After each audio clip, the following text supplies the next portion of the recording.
나는 계시의 말씀인 성경이 하나님께로부터 우리 시대 나에게 주신 생명의 말씀임을 믿으며 말씀대로 살 것을 고백합니다. 주여 이제 말씀하옵소서. 주의 종이 듣겠나이다. 아멘. 오늘 이 시간에는 욥기 8장의 말씀을 통하여서 해석이 난무하는 시대라는 제목으로 하나님의 말씀을 증거하도록 하겠습니다. 오늘은 맥주감사 주일로 저희가 섬기며 나아가는데요. 맥주감사 주일, 이제 한 해의 절반을 지나간다라고 하는 그런 의미를 가지고 있는 절기 아니겠습니까? 이스라엘 성경에서 찾아본다면 77절 정도로 생각해 볼 수가 있겠죠. 그런데 이 맥주감사 주일이라는 게 사실 저희처럼 이렇게 사계절이 뚜렷한 나라에서 있는 절기이지, 그런 나라 사계절이 뚜렷하지 않은 국가에서는 이러한 절기를 사실 지키기가 어렵습니다. 그렇다면 이게 맥주감사주일의 본래적 의미는 어디 있을까요? 지난 상반기 동안 우리가 살아왔던 삶의 열매들을 결산하는 시간일까요? 그렇지 않죠. 맥주감사주일이 가지고 있는 의미, 이 한 해의 중반을 넘어가는 시점에서 우리가 다시 한 번 더 우리의 인생을 돌아보자라고 하는 의미인 것입니다. 6개월을 지나는 동안에 어떤 분들은 뭔가 손에 잡히는 결과물이 있을 것이고, 어떤 분들은 아직 뭔가 뚜렷하지 않은 결과물들이 없을 수도 있겠지요. 중요한 것은 지금 이 시간, 이 중간 지점 속에서 나의 모습을 보고 나를 평가하는 것이 아니라, 아직 나에게도 한없이 많이 남아있는 이 하나님의 때와 시간들이 우리 가운데에 있으니 남은 시간들도 하나님께 올려드리고 하나님의 인도하심과 하나님의 은혜를 바라보면서 남은 시간들을 살아갑시다 라고 하는 그러한 중요한 전환점이 바로 맥주감사주일이다라고 하는 것이죠. 그러한 지점에 있어서 오늘 욥기 8장의 말씀은 우리의 삶과 참 중요하게 맞닥뜨려져 있다라고 하는 것입니다. 왜냐하면요, 오늘 우리가 읽었던 8장에 보면은 빌닷이라고 하는 욥의 친구 중에 한 명이 등장을 하는 대목인데요. 빌닷이라고 하는 사람은 욥의 친구입니다. 욥은 고난을 겪고 있고 어려움을 겪고 있습니다. 어떤 고난과 어려움일까요? 욥은 부자였습니다. 욥기서 1장과 2장에 보면은요, 욥은 동방의 의인이었고 가장 부유한 사람 중에 한 명이었습니다. 학자들은 욥이 살았던 시기를 아브라함과 동시대로 보고 있거든요. 아브라함의 믿음을 보면은 욥의 믿음은 정말 비교도 할 수 없을 만큼 정말 그 누구보다도 뒤처지지 않고 부족하지 않은 믿음을 가지고 있었던 사람이 욥이었습니다. 욥은 부유했습니다. 그의 자녀들이 부유한 삶 가운데에 혹시라도 죄를 짓지 않았을까? 욥은 매일 아침 하나님 앞에 나아가 번제와 제사를 드렸던 그런 믿음의 아버지이자 기업의 총수와 같았던 가장의 가장이었던 사람이 욥이었다라고 하는 것이지요. 그런데 천상에서 회의가 열리게 되어지는데 하나님께서 사탄에게 이렇게 얘기하는 것이죠. 너가 저 세상을 두루 관찰하는 가운데, 돌아다니는 가운데 욥이라고 하는 사람을 보았느냐? 참 욥의 믿음이 뛰어난 것 같지 않느냐라고 얘기했는데, 사탄이 하나님께 이렇게 대꾸하는 거죠. 하나님이 욥이라고 하는 저 사람에게 축복하시고 물질을 주시고 부와 기와 모든 명예를 주셨기 때문에 욥이 이렇게 하나님을 경배하고 예배하는 것 아닙니까? 하나님께서 저 모든 것들을 다 가져가시면은 욥이 과연 그렇게 할까요? 라고 하는 이런 반문을 제기하게 되어지는 것이죠. 그때 이제 하나님께서 그러면 너가 욥을 한번 시험해 보아라. 대신 그의 목숨, 생명에는 손을 댈 수가 없다라고 하면서 동방의 부자였던 욥에게 고난이 닥쳐오게 되어지는 것이죠. 그의 모든 재산이 지진으로 인하여서 도적단들의 공격에 의해서 다 사라지고 빼앗기고 죽임을 당하게 되어지는데, 심지어 그의 자녀들까지도 죽게 되어지는 어려운 고난이 찾아오게 된 것입니다. 그의 아내가 말이죠, 하나님을 저주하고 죽으라라고 하면서 남편을 하나님을 저주하면서 떠나가는 일이 일어나게 됩니다. 그다음 또 개인적으로는요, 머리 정수리부터 발끝까지 온몸에 병이 생기는데요, 병도 그런 지독하고 괴로운 병이 없는 거죠. 한순간에 하루가 멀다고 이런 고난들이 막 찾아오게 되어지는데, 중요한 것은 천상에서 이러한 회의가 있었고 하나님의 허락이 있었다라고 하는 것을 아는 사람은 아무도 없는 것이죠. 욥도 알지 못하고 욥의 세 친구들도 알지를 못한다라고 하는 것입니다. 근데 욥이 당한 어려움의 소식을 듣고 욥의 친한 친구였던 빌닷이 욥에게 찾아와서 이야기를 하는 거, 위로를 하는 것인데요. 근데 위로가 아닙니다. 욥의 친구라고 하지만 욥의 전 인생을 아는 게 아니지 않습니까? 그저 잠깐 만났던, 함께 나누고 서로 도와주었던 그 짧은 순간의 기억들, 그들의 생각들, 함께 나누었던 시간들이 빌닷에게는 전부인 것이죠. 하지만 그가 알고 있는 것을 가지고 욥을 평가하고 판단하는 것이죠. 너가 이런 어려움을 당하는 것은 네가 하나님 앞에서 죄를 지었기 때문이야. 너의 자녀들이 죽었던 것은 너의 자녀들이 하나님 앞에 죄를 지었기 때문이야. 짧은 욥의 그 한순간 한 장면을 보고서 욥을 평가하고 판단한다라고 하는 것이죠. 그런데 이것이 오늘날 이 시대를 살아가고 있는 우리가 당하고 있는, 맞닥뜨리고 있는 현실 아닙니까? 세상에서 직장생활 하는 가운데에 사람들은 우리를 어떻게 대합니까? 그저 우리의 눈에 드러나는 그 모습을 보고 우리를 평가하지 않습니까? 우리가 이루은 그 짧은 시간의 업적을 가지고서 우리에게 점수를 매기는 것, 그것이 세상이 우리를 바라보는 모습 아닙니까? 세상이 그렇다 할지라도 교회에서는 그러면 안 되죠. 가정에서는 그러면 안 되죠. 믿음의 공동체 안에서는 그러면 안 되죠.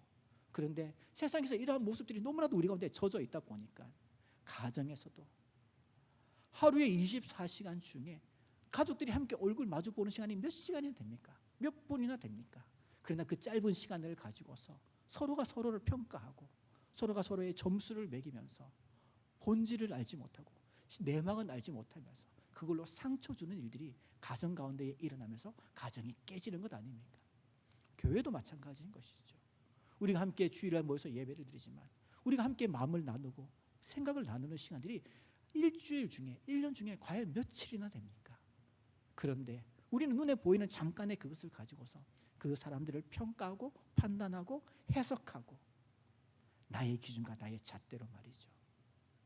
그분의 형편도 우리를 잘 알지 못하고 심지어 하나님께서 그 영혼들을 향한 계획이 어떠한지 우리는 알지도 못하지만 욥기 1장과 2절에 있었던 그 천상의 회의가 있었다라고 하는 것을 우리는 전혀 알지 못한 채, 그 영혼을 향한 하나님의 계획이 얼마나 위대하고 대단한지 우리는 알지 못한 채 그저 우리는 눈에 보이는 것을 가지고 모든 것인 것 마냥 판단하고 평가하는 시대를 살아가고 있지는 않습니까?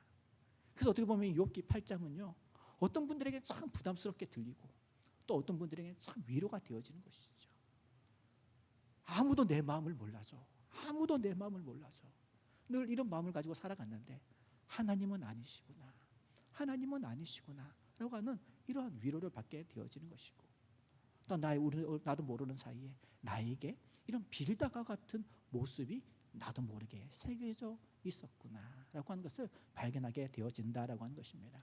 그래서 오늘 우리가 이 욥기 8장의 말씀을 통하여서 하나님이 어떻게 이 말씀을 통하여서 우리 가운데 말씀하시고 우리에게 조명하여 주시고 위로를 주시고 또한 깨닫게 하시는지를 함께 살펴보고 하나님께서 기뻐하시는 모습을 우리가 회복하고 아름다운 하나님의 은혜 가운데 나아갈 수 있기를 주님의 이름으로 축복하는 것입니다. 첫 번째로 욥기를 보면은요, 사람들은 누구나 다 그렇습니다. 눈에 보이는 것으로만 해석하려고 합니다. 근데 참 쉽게 해석을 한다라고 하는 것이죠. 8장 2절에 보면은 이렇게 기록이 되어져 있죠. 내가 어느 때까지 이런 말을 하겠으며 어느 때까지 내 입의 말이 거센 바람과 같겠는가라고 성경에 기록이 되어져 있습니다. 빌닷이 욥에게 이야기하는 것이죠. 욥, 너 왜 그렇게 말이 많아? 너 왜 말이 많아? 너는 실패한 인생이야. 너는 이미 너의 가정이 망했잖아. 너희 자녀들이 죽었잖아. 근데 너 뭔 말이 그렇게 많니? 라고 하면서 빌닷의 표현으로 거센 바람, 거센 바람. 이 원어적으로 한다면은요, 눈에 보이지 않는 실체가 없는 요란한 바람이라는 의미를 가지고 있는 것이거든요. 야, 너 정말 의미 없는 그러한 한탄만 하고 있구나. 그래서 무슨 소용이 있니? 그 말이 무슨 의미가 있겠니? 그 말에 무슨 영양가가 있겠니? 라고 하면서요, 빌닷이 욥을 비난하는 것이죠. 거친 바람과 같은 말을 왜 그렇게 하는가? 언제까지 그런 얘기를 하겠는가? 라고 얘기를 하지만 사실 욥기는 이것이 반어법인 것입니다.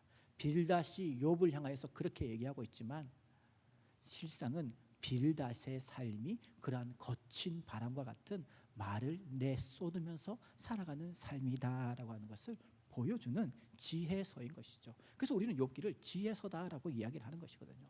이 속에 숨겨져 있는 또 하나의 거울과 같은 메시지가 있다라고 하는 것입니다. 처음에도 말씀을 드렸지만 빌닷도 그렇고요, 욥에 찾아온 친구들도 그렇고 욥도 그렇고 욥기서 1장과 2장에 기록이 되어져 있는 그 천상회의가 있었다라고 하는 것을 아무도 모르는 것이죠. 아무도 모르는. 이런 얘기가 있습니다.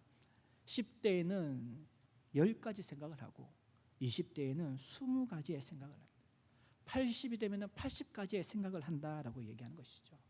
그 나이 때에 그 살아온 삶만큼 생각하고 볼 수 있는 한계점이 있다라고 하는 것 아니겠습니까? 그런데요, 하나님은 어떤 분이십니까? 이 땅이 만들어지기 이전부터 앞으로도 영원 무궁토록 살아계셔 역사하시고 통치하시는 하나님 아니십니까?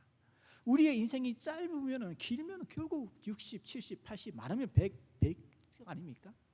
그런데 우리의 그런 100가지 생각으로 어떻게 수천, 수만, 수억 가지의 그 높이와 지혜와 계획을 가지고 있는 하나님의 뜻을 우리가 다 안다라고 할 수가 있겠습니까? 그런데 우리는 연약한 인간이다 보니까 거기까지 생각이 닿지 않는 것이죠. 그저 내가 경험한 만큼, 내가 공부한 만큼만을 가지고서 평가하고 판단하려고 하는 모습들이 우리 가운데에 있는 것 아니겠습니까? 똑같죠. 우리도 똑같죠. 빌닷만 이렇게 하는 것이 아니라 사실 우리도 똑같죠. 누군가의 가정에 어려움이 있습니다. 어려움이 있습니다. 어떤 가정은 가정이 깨지기도 하고 부부 간의 관계가 깨어지고 부모와 자녀 간의 관계가 깨어지기도 하는 것이죠. 직장 생활도 그렇고 사업도 그렇고 건강 문제도 그렇고 어려움이 얼마나 우리의 삶 가운데 찾아옵니까? 그런데요, 그것을 제3자인 우리가 가장 친한 빌닷과 같은 친구라고 얘기하면서 우리는 우리의 입술로 인하여서 거친 바람과 같은 이야기를 쏟아낼 때가 얼마나 많이 있습니까? 사실 그렇게 살면 안 되는데 또 세상에서 우리가 그런 평가를 받고 우리가 그런 점수를 받으면서 살아오다 보니까 나도 모르게 자연스럽게 나의 삶 속에서도 그렇게 그대로 드러나고 있는 모습들 아닙니까? 그래서 오늘 우리가 욥기서를 통해서 발견하게 되어지는 지혜는 그것인 것이죠. 우리도 모르는 게 많다라고 하는 것입니다. 그래서 언제나 말할 때 조심스러워야 한다라고 하는 것이죠. 사랑하는 지랑성교회 성도님 여러분, 지난 한 주간 동안 어떻게 살아왔는지 중요하죠. 그러나 이제 이 말씀을 우리 가운데 잘 적용하셔서 또한 이번에 다시 내일부터 시작하게 될 이 한 주간의 삶 가운데 우리가 그렇게 살았으면 좋겠습니다. 조심하면서 말이죠. 내가 모든 걸 다 아는 것처럼 누군가를 평가하고 판단하고 점수를 매기는 삶이 아니라 그 사람들을 더 이해하기 위하여서 가르치는 삶이 아니라 공감해주고 이해해주고 사랑해주고 품어줄 수 있는 예수님처럼 말이죠. 그러한 모습이 우리의 삶 가운데에 회복되어지고 우리의 가정 속에, 우리의 교회 속에, 목장 속에, 또 여러분들이 머무시는 그 직장 속에서 말입니다. 직장 생활하다 보면 그러한 상처들이 얼마나 많이 있습니까? 그런데 회사에서 고위공직자들이 우리를 향하여서, 상사들이 우리를 향해서 그렇게 쏟아낸다고 해가지고 우리도 그렇게 똑같이 했어야 되겠습니까? 저들은 그 위치에서 어쩌면 그 회사 시스템상 그렇게 할 수밖에 없겠지만 그 공식적인 자리에서는 그렇다 할지라도 다른 자리에서는 사랑의 모습으로 성경적, 복음적 모습을 가지고서 우리가 다가가서 세상의 방식이 아닌, 세상의 목소리가 아닌 예수님의 사랑의 모습으로 다시 다가가고 다시 위로하고 도움을 줄 수 있는 그러한 믿는 자들의 삶을 살아갈 수 있기를 주님의 이름으로 소원하는 것입니다. 두 번째로 우리 오늘 욥기서를 통해서 발견하게 되어지는 것, 옳은 말입니다. 맞는 말입니다. 신학적으로도 틀린 것이 없습니다.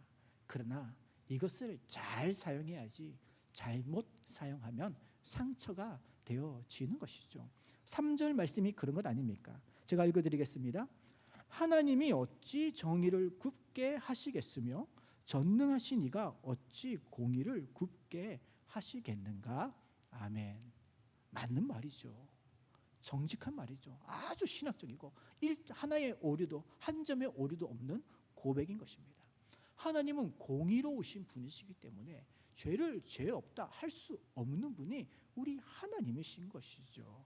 그런데 이 빌닷이라고 하는 사람은 그가 가지고 있는 이 정의론을 가지고 말이죠, 그가 가지고 있는 그 신학 체계를 가지고 말이죠, 그냥 모든 곳에 다 이것을 대입하는 것이죠. 기계적으로 말이죠.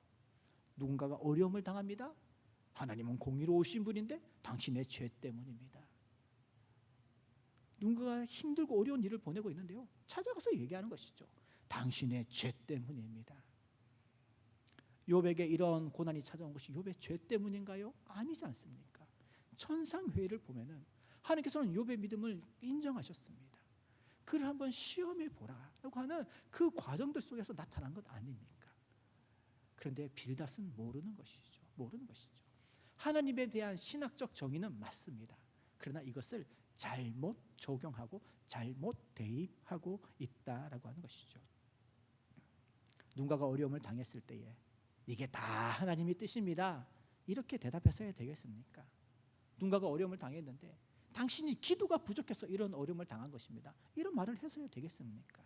신앙적으로는 틀리지 않았지만 그 때와 장소에 맞게 모든 성경과 언어가 바르게 사용되어져야 하는 것 아닙니까?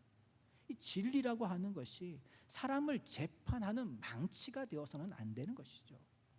성경 말씀은 상처 입은 사람을 살리는데 바르게 사용되어져야 되는 것 아닙니까? 목장 모임 안에서도 그렇죠. 누군가가 이렇게 나눔을 하게 될 때에 제가 이 목장 보고서를 읽어보면요, 정말 평소에 이런 공적인 자리에서 나눌 수 없는 그러한 은밀한 대화들, 마음의 상처들을 정말 그 아름다운 신뢰 관계들 속에서 이렇게 오픈하는 일들이 있습니다. 제가 그 보고서들을 읽어보면요, 이런 일들이 있구나, 이런 어려움들이 있구나 라고 하면서 저 혼자 기도를 하는 것이죠. 제가 그 비밀스러운 이야기들을 듣고서 어디 나가가지고 함부로 얘기하면 됩니까? 안 되는 것입니다. 안 되는 것입니다.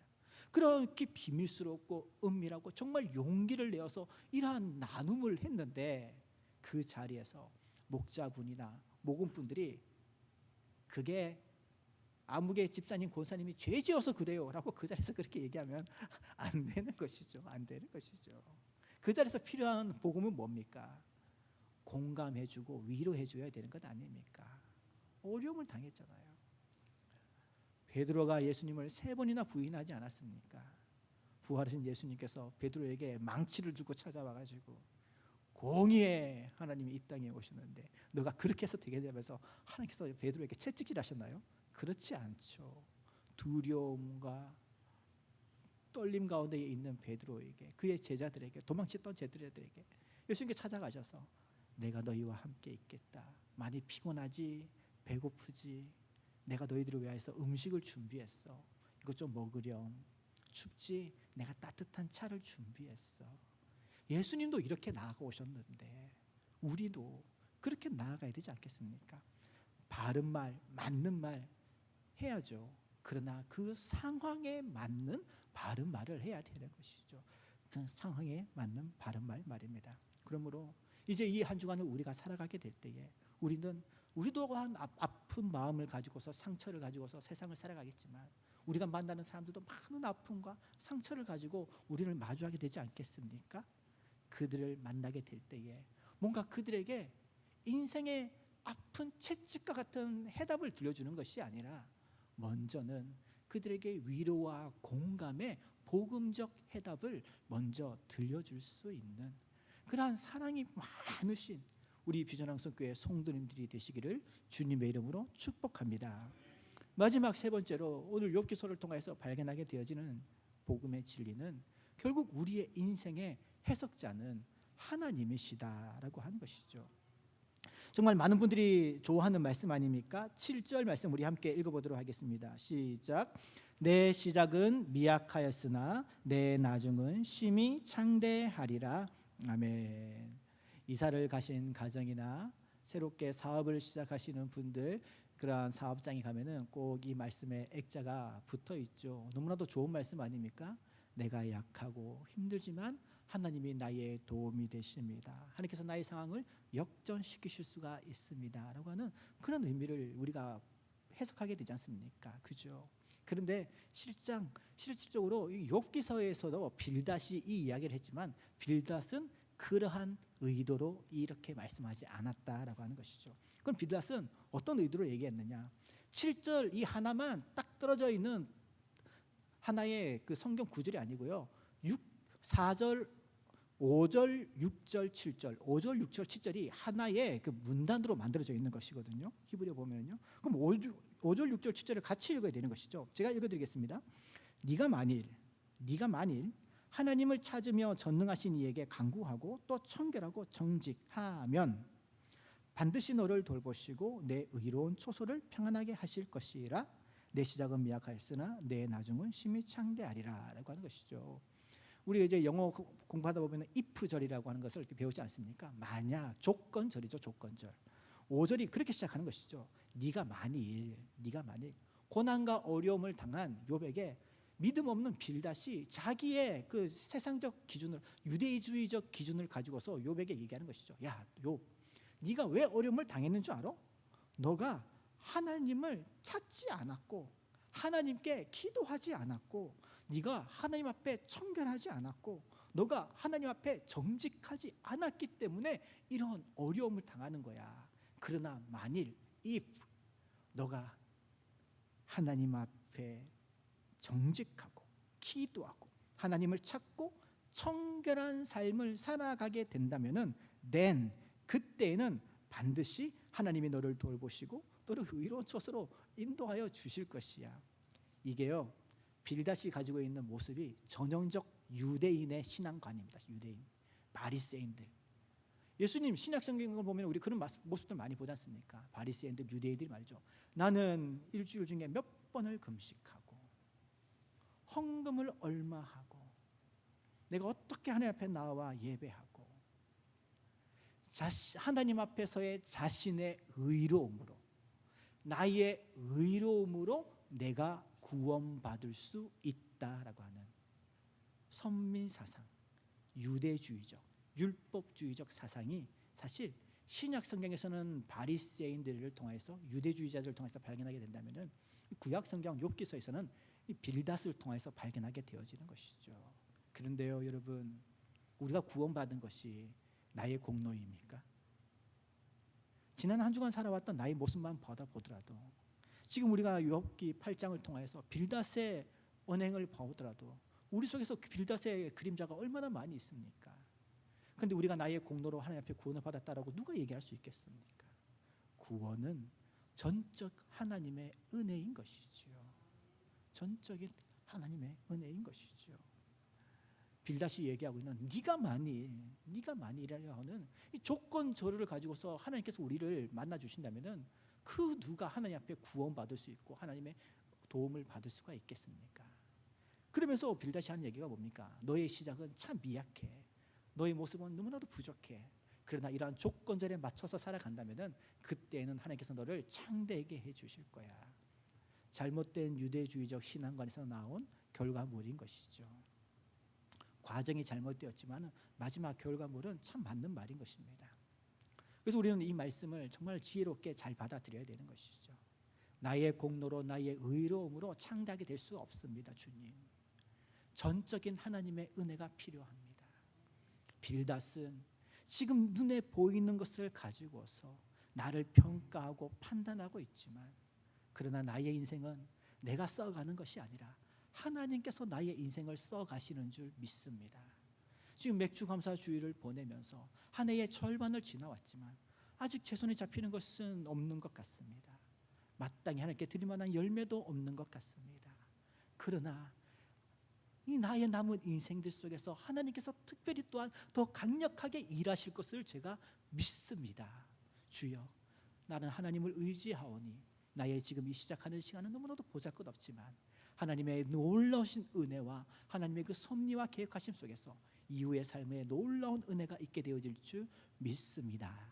하면 우리가 이렇게 신앙 고백하며 나아간다면 7절이 정말로 바른 신앙 안에서 우리 가운데 적용되어지는 것이죠. 내 시작은 미약하였으나 내 나중은 심히 창대하리라.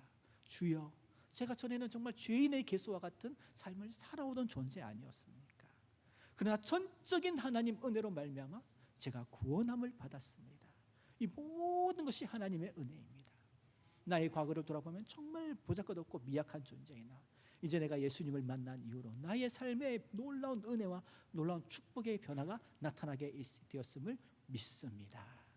우리의 사업들도 그렇고 우리의 가정들도 그렇고 내 시작은 미약하였으나 내 나중은 심히 창대하게 되어지는, 지금보다도 더 크고 놀라운 일들을 행하실 하나님을 신뢰하며 나아가는 그러한 믿음이 우리 가운데에 생겨야 하는 줄 믿습니다.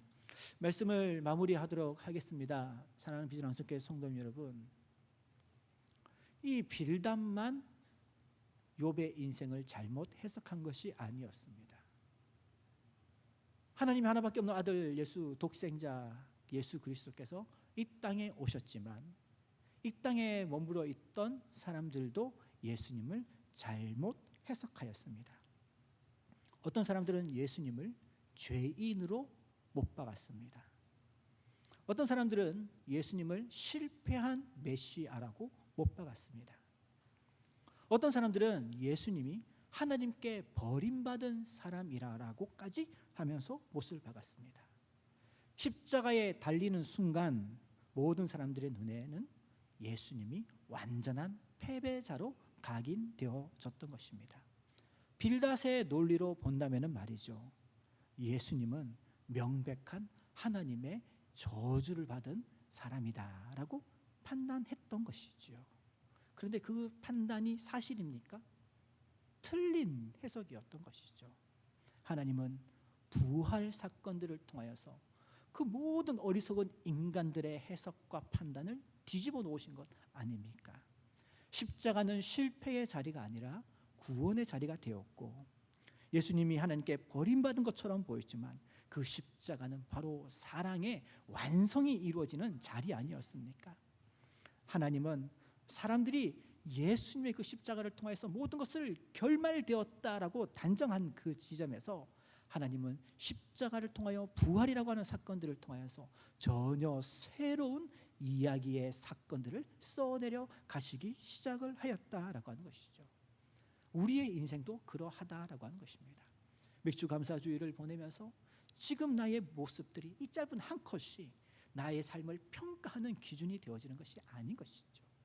이후의 모든 시간들 속에서 하나님께서 계속해서 써내려고 가고 계시는 그 놀라운 하나님의 보이지 않는 섭리와 손길이 우리 가운데에 있음을 믿으시고, 그 하나님을 바라보면서 이 남은 한 해도, 남은 6개월도 정말 열심히 주님을 바라보면서 기도하며 달려가게 된다면 놀라운 하나님의 은혜와 위로를 우리가 경험하게 되어질 줄 믿습니다. 정말 힘들고 어렵고 사랑이 삭막해지고 사라져버린 이 광야와 같은 세상 속에서 아름다운 예수의 은혜와 사랑을 힘써 증거하고 아름다운 예수의 복음과 사랑을 전달할 수 있는 축복의 통로로서 살아가시고 하나님의 은혜 가운데 믿음으로 승리하시는 귀하고 복된 이 한 주간이 되시기를 주님의 이름으로 축복합니다. 말씀을 생각하시면서 함께 기도하며 나아가실 때에 주님, 성령님, 나를 조명하여 주시옵소서. 나의 모습 속에서, 나의 생각과 판단 속에서 빌닷의 모습